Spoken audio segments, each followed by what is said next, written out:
नमस्कार YouTube family. आज आपण अतिशय सोपा आणि पारंपरिक पदार्थ बघणार आहोत, तो म्हणजे लापसी। त्याच्यासाठी मी लापसी रवा घेतलेला आहे 1 वाटी। हा रवा आता मी भाजून घेणार आहे। चांगला एक 2 ते 3 मिनिट आपण भाजून घ्यायचा आहे बारीक गॅसवरती। चांगला भाजून झाला की त्याच्यानंतर आपण यात तूप घालणार आहोत। इथे मी 2 चमचे तूप वापरलेला आहे, तुम्ही तुमच्या आवडीनुसार वापरू शकता।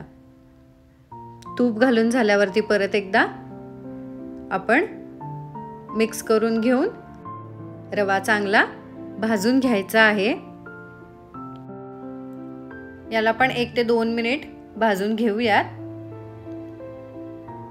चांगला भाजून झाला की छान खमंग वास यायला चालू होतो, त्याच्यावरून आपल्याला कळतं की रवा चांगला भाजलेला आहे।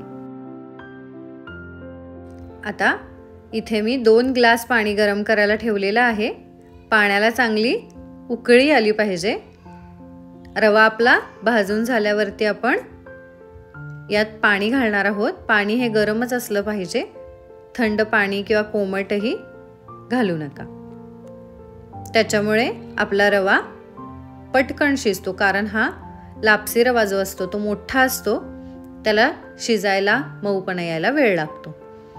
आता आपलं गरम पाणी आपण यात घालायचं आहे आणि छान शिजून द्यायचं आहे।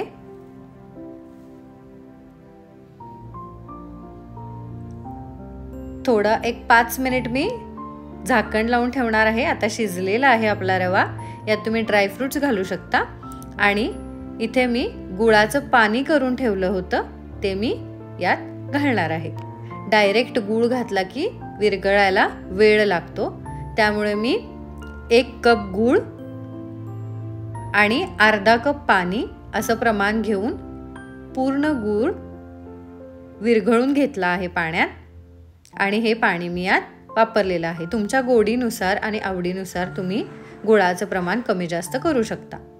इथे मी 1 चमचाभर कंडेन्स्ड मिल्क घालते, हे अगदी ऑप्शनल आहे, तुम्हाला आवडत असेल तर तुम्ही घालू शकता।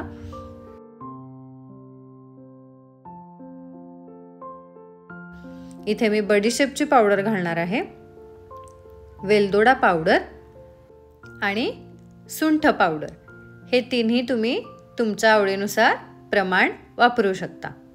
हे छान मिक्स करून घेऊयात आणि थोडा वेळ अजून एक 5 मिनिटं शिजून द्यायचं आहे आणि आपली लापसी तयार आहे।